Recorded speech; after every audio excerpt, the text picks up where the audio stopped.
Hello, Emma here from Team Living Your Dream, and today in 7-minute success secrets we're going to carry on from yesterday where we were talking about your personality DNA and how that helps or hinders your success. I'm still in Florence today. You might be able to see the nice backdrop I've got today if I move out of the way. I'm in a cafe in a square right in the centre. I can't remember what it's called. But anyway, so we talked about warriors yesterday and the warrior type personality, which, if you remember, warriors are great leaders. So, some of the attributes of a warrior is being able to build teams, being able to instruct people on what they need to do from a warrior's point of view, and being able to lead their teams to success. So if you are working your own business, if you have your own business, a warrior personality, or partly having a warrior personality, is really beneficial and will help you. The downside of the warrior personality is the rigidity of their mind. They tend to get very stuck in their own mindset when they decide this is the way it should be done. They suffer from a little bit of inflexibility. So, when something is not working for them, they tend to blame the thing or the circumstances or the people rather than being able to go, okay, I'm not doing something right. So that's the warrior. Fantastic personality trait to have. Today we're going to talk about settlers. Now, settlers are a completely different kettle of fish. Settlers are fantastic people persons, or however you say that. They are really good with people. They are the nurturers. They thrive on looking after other people, on being able to support people and nurture them and step in when they need help. They're very good at spotting when other people need help.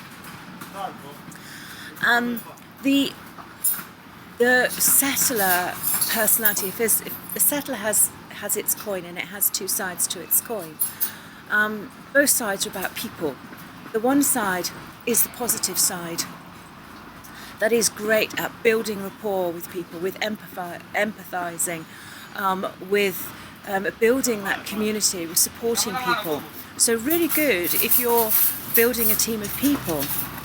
But the other side of the settler is they worry about people. When they're great with people, flip side is they worry. They worry about what people think about them. They worry about other people's problems. They will take on other people's problems too much. So they find it difficult to step back and let somebody else sort their own problems out. A warrior does to some extent, because they want to tell them what they should do. They want to step in and help by giving them instruction, by telling them what they should do. A settler just wants everything to be okay for somebody, just wants to help them so they're okay. They suffer when other people are suffering. They are your great empathizers. And so they find the sort of the stepping back and letting somebody do it by themselves sort of really tough. They're a follower rather than leader. They like to have somebody lead them and tell them what to do. They're quite happy. If you know somebody who's a settler, they're the person who's always going. If you say you want to go out for a meal, and you'll go to them, you'll say to them, where do you want to go tonight to eat? And they'll go, I don't mind. Where do you want to go?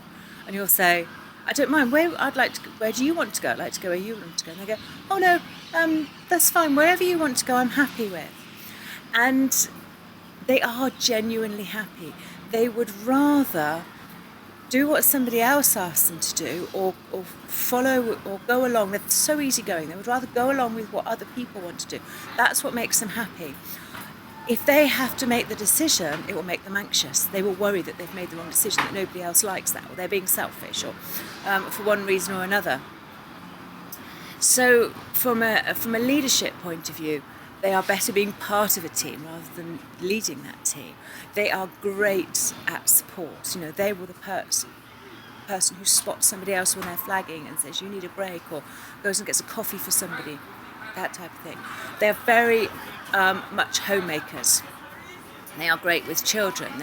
You find a lot of them in schools, in caring professions, in nursing, care of the elderly. So they're really good. If you have a partner who is a settler, fantastic, because they will support you 100% in what you decide to do. But from a leadership point of view for doing this, it's not their forte because they will worry about it so much. So if you have strong settler traits, I guess the lesson to take away from this is when you are consciously, or when you can become consciously aware that you are worrying about what other people think, you could do one or two things. You could go and ask somebody else, perhaps you have your sponsor or somebody else that you admire and look up to. Ask them what they think. Somebody who knows about this business, not somebody who's, I don't know, your dad or your partner who knows nothing about it. So ask somebody else what they would do. Or if you can put it aside, be aware that that's what you do, and go with your gut instinct as well. Settlers have a great gut instinct of what works for other people, and that they must do it their way. So it's no shame, no problem to set back and encourage people to do it their way, encourage people to come out with their own leadership qualities, rather than sit there and fret that you're making the wrong decision, or people won't like you for telling them what to do, which often happens. So that's it for today. That's a bit about settlers. Tomorrow we're going to carry on with nomads, and I will explain about the nomad personality type, and if you have nomad DNA, where it's going to help or hinder you. So that's it for today. Speak to you tomorrow. Bye.